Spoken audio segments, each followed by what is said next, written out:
Salut tout le monde, j'espère que vous allez bien, que vous êtes bien chez vous, parce que c'est pour près d'être terminé. Donc du coup en attendant, nous on va faire des gâteaux, des desserts, et aujourd'hui je voulais faire un petit crumble un peu à ma façon. Alors j'ai jamais fait cette recette là, mais du coup ça va être l'occasion d'essayer. En fait on va utiliser une base de sablé, on va pas faire un crumble au four, en fait on va faire cuire une pâte sucrée qu'on va ressabler derrière. Ça c'est une technique de Philippe Conticini qui est juste mortelle.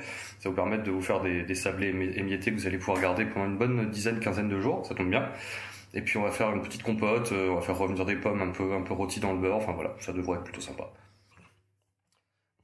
Alors du coup, là on a les deux sortes de pommes. J'ai la Granny Smith qu'on va utiliser, qui est un peu citronnée pour ma base de compote.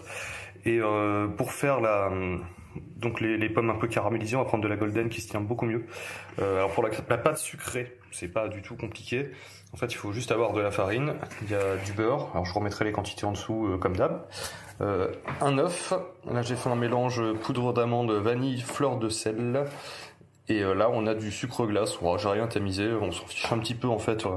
Genre là, normalement, j'utilise de la farine 55, il me reste que de la 45. C'est pas très grave parce qu'en fait, c'est pas une pâte qu'on va foncer dans un moule. Donc, du coup, qu'elle se tienne ou pas, voilà, faut pas mettre de la farine complète non plus, mais voilà. Donc là, j'ai mis dans la cuve de mon batteur. Alors mon beurre est pas pommade du tout parce que je l'ai sorti à l'instant. Il a passé un petit coup au micro-ondes. Donc là, je vais bien le détendre. Voilà, le micro-ondes il a déjà un peu fondu, donc ça fonctionne. Alors ça, bien entendu, si vous n'avez pas de robot à la maison, vous faites ça à la main, il n'y a aucun problème. C'est juste que moi, c'est quand même vachement plus pratique. Là, ensuite, on va lui apporter le sucre glace. On fait ce qu'on appelle crémer, donc le beurre et le sucre. Faut pas mettre trop fort, on m'en prend plein la gueule. Voilà.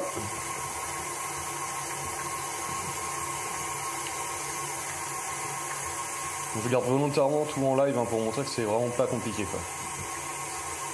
Ça vous donne une petite idée du temps qu'il faut. Alors, bien sûr j'ai quand même préparé un peu mes ingrédients avant, mais voilà, là on voit que le sucre il part bien des côtés, il arrive dans le fouet. Voilà. Maintenant que ça craint plus d'éclabousser.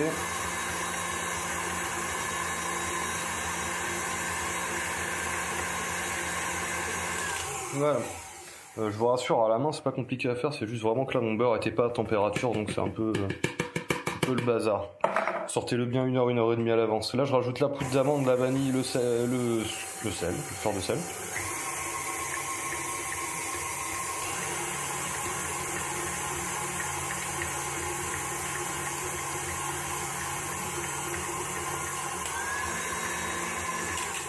Voilà. Si vous voulez vraiment tous les détails, là j'ai publié une recette il y a à peu près un an là, sur la tarte au citron. C'est pas bien si vous n'avez pas été la voir d'ailleurs. Et j'explique vraiment, je prends le temps de faire une pâte sucrée tranquillement, lentement. Donc vous pouvez aller voir cette recette là. Voilà, comme ça si vous avez un peu de questions, des choses comme ça, vous pouvez me les poser là, mais il y aura déjà beaucoup de réponses.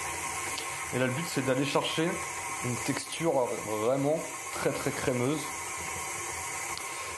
avec un côté un peu œuf brouillé. Alors là pour le coup je suis obligé d'aller un peu rechercher sur les côtés ce qui se passe, parce que sinon, voilà, vous avez vu c'est très ouais, ça se mélange limite à la main. Là. Mais c'est pas facile, oulala.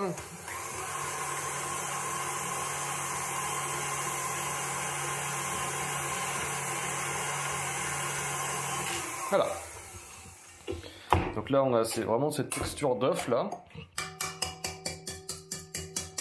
Donc on n'est pas du tout sur une pâte sablée classique. Et là je vais passer sur ce petit outil magique. Alors une pâte sucrée normalement je la travaille jamais au batteur, parce qu'il faut éviter qu'elle chauffe, et pour qu'elle se tienne bien dans sa structure, qu'elle soit bien croquante. Là vous allez voir qu'on n'a pas du tout besoin de ça. Enfin on en a besoin, faut pas la travailler pendant une heure, mais voilà, c'est pas grave. On peut la travailler 1 ou 2 minutes sans problème et au batteur, puisqu'on va l'utiliser émietté. Vous allez voir, ça se monte très vite.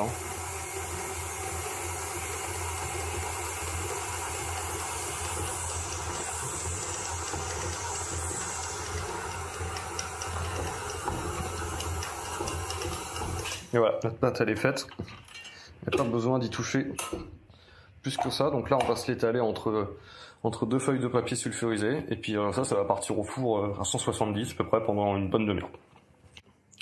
Hop, voilà, la pâte elle est étalée du coup. Vraiment, limite n'importe comment, on s'en fiche. C'est pour vous montrer que c'est pas du tout important. J'ai mis quand même une feuille de papier sulfurisé au-dessus parce que sinon c'est un peu galère au niveau du rouleau. Il aurait fallu mettre la pâte au frais pendant une bonne heure. Mais voilà, donc là je suis sur 3-4 mm. Voilà, vraiment c'est pas ça qu'on va rechercher du coup. Et ça, hop, ça part directement au four. Alors les pommes du coup sont coupées, donc ça j'ai pris les Granny Smith. À l'intérieur là j'ai mis directement un demi-jus de citron pour éviter que mes pommes elles noircissent tout simplement. Donc ouais, le jus de citron c'est surtout pour ça, et puis pour ramener encore un petit peu d'acidité. On essaie de couper les morceaux de pommes assez fins, comme ça va nous permettre d'avoir une cuisson beaucoup plus rapide. Et ce que je fais toujours, alors là j'ai mis voilà, l'équivalent de 2 cuillères à soupe d'eau avec 10% du poids des pommes en sucre. Je veux pas trop sucrer, mais je veux sucrer quand même parce qu'en fait on fait une compote, et une compote sans sucre, et le fruit va réagir différemment à la cuisson, donc je veux quand même que ça puisse confire un petit peu. Voilà, donc ça je balance derrière sur ma plaque à feu pas très violent, et on va couvrir pour essayer au maximum d'éviter que l'eau s'en aille des pommes pour garder un maximum le goût. Donc voilà. Ensuite, je récupère mes golden. Je me suis fait une petite solution ici où j'ai mis un jus de citron entier, où j'ai remis un petit peu d'eau, et on va les couper en cubes, alors pas trop gros ni trop petits. En fait, il faut imaginer que faut que ça tienne dans la cuillère, que ce soit quand même agréable à mâcher, sachant qu'on va les cuire elle à la poêle, et voilà, il faut qu'elle reste quand même un peu croquante. Donc si les morceaux sont trop gros, ça sera vraiment pas cool. Donc voilà, et dès qu'on a coupé les cubes, on les met tout de suite dans l'eau citronnée, et on les égouttera après, voilà, pareil, pour que ça ait une belle couleur et que ça puisse bien caraméliser. Donc voilà, les pommes sont égouttées, donc c'était dans l'eau citronnée. Au niveau de la taille, on a des choses assez régulières, mais pas trop non plus. Je vous rappelle que le but c'est qu'il y a différentes textures. Je vais faire un côté un petit peu, ça va être un crumble, donc il faut des choses qui croustillent, d'autres qui soient un petit peu plus fondantes. Donc là, ça compote le temps que j'épluche mes golden. Voilà, on peut voir. Voilà, donc on est déjà presque à texture. Ce que je vais faire, c'est que je vais rajouter un tout petit peu, alors hop, des embeuages. Je vais rajouter un tout petit peu de poivre. Alors ça c'est un Botsiperi, c'est un poivre que j'adore. Alors autant pour le coup, s'il vous plaît, arrêtez tous de mettre de la cannelle dans les pommes. Enfin c'est génial, hein, ça marche très bien. Mais le problème c'est que dès qu'il y a des gens qui font une tarte aux pommes ou un truc comme ça, on se tape 1 kilo de cannelle dedans. Je trouve ça insupportable. Par contre le côté poivre, surtout avec des poivres bien aromatiques comme ça, pas du poivre gris qui a été moulu il y a 10 ans, mais voilà, des vrais baies comme ça va apporter quelque chose de très puissant qui va compenser avec l'acidité et le sucre. Donc je vous conseille, si vous avez des bons poivres voilà, à la maison comme ça, hein, je fais un petit coup de pub pour Terre Exotique parce que c'est les copains, mais voilà, c'est vraiment génial d'aller avoir ce genre de produit. Donc et ben ça, en fait, on va se faire chauffer une poêle ici, on va se mettre un petit peu de beurre, un tout petit peu de sucre, et on va s'envoyer les pommes. Hop. Voilà, la poêle est chaude. Donc du coup je mets les pommes dans le beurre qui est un petit peu moussant là. Et voilà. Et on va laisser cuire, on se garde vraiment quelque chose à feu vif. J'en mets à côté du coup. Voilà, faut tout le temps entendre un peu de bruit, faut que ce soit vif. Alors là ça a redéglacé un peu, et je remets la température à fond. Et voilà, je veux vraiment que ce soit caramélisé, bien rôti. Et là je rajoute tout de suite tout petit peu de sucre. Donc vous voyez, il y a toute l'eau qui s'en va là, voilà, toute cette eau là va nous servir à caraméliser un peu,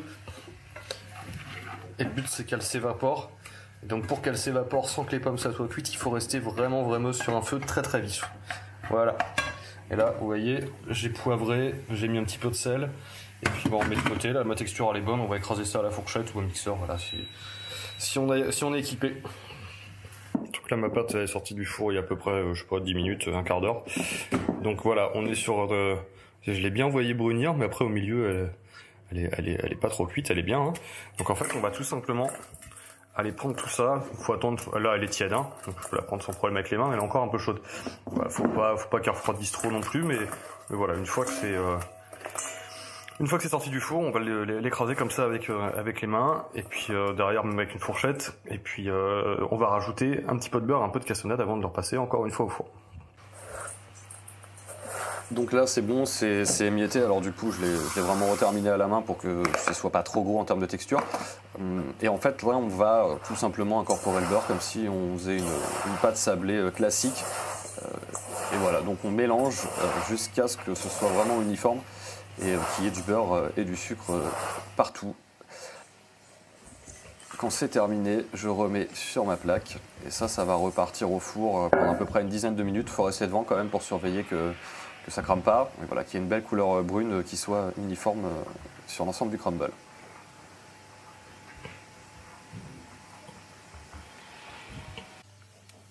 Le temps de terminer ça, voilà, mes pommes étaient cuites et on refroidit avec le caramel.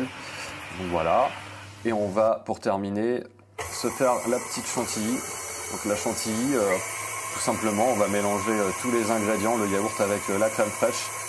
Et puis le sucre glace, alors il faut bien que ce soit une crème à 30% au moins, pas de crème allégée, sinon ça ne montera pas étant donné qu'il y a un yaourt.